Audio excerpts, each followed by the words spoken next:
Welcome to ವೀರಾಸ್ home. ಇವತ್ತು ನಾವು ಓಟ್ಸಿಂದ ಇನ್ಸ್ಟೆಂಟಾಗಿ ದೋಸೆ ಮಾಡುವುದು ಹೇಗೆ ಅಂತ ನೋಡೋಣ ಬನ್ನಿ. ಓಟ್ಸ್ ತುಂಬ ಹೆಲ್ದಿಯಾಗಿರೋದು ಮತ್ತು ವೆಯ್ಟ್ ಲಾಸ್ ಮಾಡ್ಕೊಳ್ಬೇಕನ್ನೋರಿಗೆ ಇದು ಒಂದು ಒಳ್ಳೆ ಆಪ್ಷನ್ಸು. ಮತ್ತು ಬೆಳಗಿನ ಜಾವ ಮಕ್ಕಳಿಗೆ ಟಿಫನ್ಗೆ ತುಂಬ ಒಳ್ಳೆಯದು, ಅಂದರೆ ಬೇಗ ಮಾಡ್ಬೋದು ನಾವು ಇನ್ಸ್ಟೆಂಟಾಗಿ. ಮೊದಲಿಗೆ ಬಾಣಲಿಯಲ್ಲಿ ಒಂದು 2 ಕಪ್ ಓಟ್ಸ್ನ ಹಾಕಿಬಿಟ್ಟು ಅದನ್ನು ಡ್ರೈ ರೋಸ್ಟ್ ಮಾಡಬೇಕು. ಇದು ತುಂಬ ನ್ಯೂಟ್ರಿಷನ್ಸ್ನ ಹೊಂದಿದೆ ಮತ್ತು ಮಕ್ಕಳಿಗೂ ಆಗಲಿ ವೆಯ್ಟ್ ಲಾಸ್ ಮಾಡ್ಕೊಳ್ಬೇಕನ್ನೋರಿಗೆ ತುಂಬ ಒಳ್ಳೆಯದು ಮತ್ತು ಬೇಗನೂ ಮಾಡ್ಬೋದು, ಸುಲಭವಾಗಿಯೂ ಮಾಡ್ಬೋದು. ಇದು ರೋಸ್ಟ್ ಆದಮೇಲೆ ತಣ್ಣಗಾಗಲು ಬಿಡಬೇಕು ಸ್ವಲ್ಪ, ಮತ್ತು ಮಿಕ್ಸಿಯಲ್ಲಿ ಹಾಕಬೇಕು. ಮಿಕ್ಸಿಯಲ್ಲಿ ಹಾಕಿಬಿಟ್ಟು ಅದನ್ನು ಹಿಟ್ ಮಾಡ್ಕೋಬೇಕು.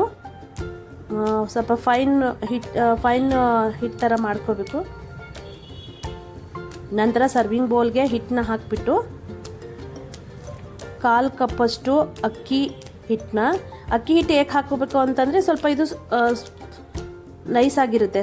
ಸ್ವಲ್ಪ ನೈಸಾಗಿರೋದ್ರಿಂದ ಗರಿ ಗರಿ ಆಗಿ ಬರಬೇಕಾದ್ರೆ ಒಂದು 1/4 ಕಪ್ಪು ಅಕ್ಕಿ ಹಿಟ್ಟು ಮತ್ತು ಒಂದು ಅರ್ಧ ಕಪ್ಪು ಚಿರೋಟಿ ರವೆನ ಹಾಕಬೇಕು. ನಂತರ ಇದಕ್ಕೆ ಸ್ವಲ್ಪ ಜೀರಿಗೆ, ನಂತರ ಜಿಂಜರ್ ಗಾರ್ಲಿಕ್ ಚಿಲ್ಲಿ ಪೇಸ್ಟು, ನಂತರ ಸಣ್ಣಗೆ ಕಟ್ ಮಾಡಿದಂಥ ಒಂದು ದೊಡ್ಡ ಗಾತ್ರದ ಈರುಳ್ಳಿ ಹಾಕೋಬೇಕು. ಮತ್ತು ಕೊತ್ತಂಬರಿ ಸೊಪ್ಪು ನೀಟಾಗಿ ತೊಳೆದು ಕಟ್ ಮಾಡಿ ಹಾಕಬೇಕು. ಮತ್ತು ಕರಿಬೇವು ಹೇಗೆ ಹಾಕಬೇಕಂದ್ರೆ ಉಪ್ಪಿನೊಂದಿಗೆ ಮಿಕ್ಸಿಯಲ್ಲಿ ಆಡಿಸ್ಕೊಂಡ್ಬಿಟ್ಟು ಹಾಕಬೇಕು ಇದನ್ನು.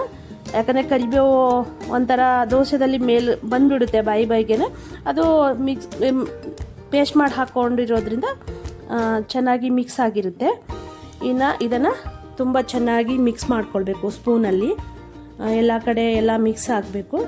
ನಂತರ ಇದಕ್ಕೆ ಎಷ್ಟು ನೀರು ಬೇಕೋ, ಅಂದರೆ ಈ ಹಿಟ್ಟಿಗೆ ಎಷ್ಟು ನೀರು ಬೇಕಾಗುತ್ತೋ ಅಷ್ಟು ನೀರು ಹಾಕ್ಕೊಂಡು ಚೆನ್ನಾಗಿ ಆಡಿಸ್ಬೇಕು.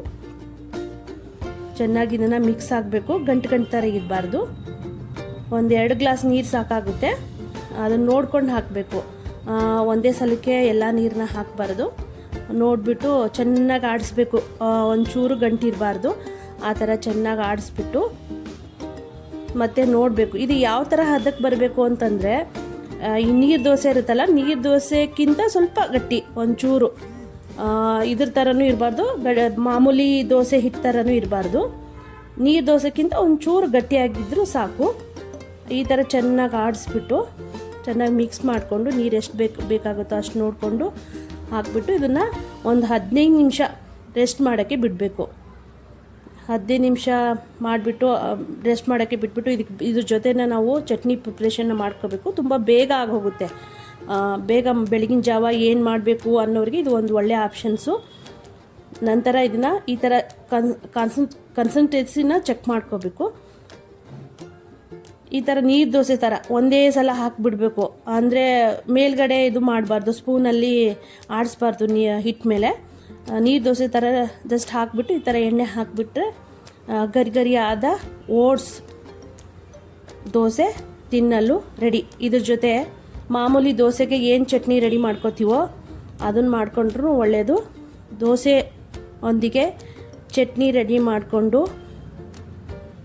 ತುಂಬ ಟೇಸ್ಟಾಗಿರುತ್ತೆ ಓಟ್ಸ್ ದೋಸೆ. ಒಂದು ಸಲ ಮಾಡಿ ನೋಡಿ, ತುಂಬ ಚೆನ್ನಾಗಿರುತ್ತೆ ಮತ್ತು ಬೇಗ ಆಗುತ್ತೆ.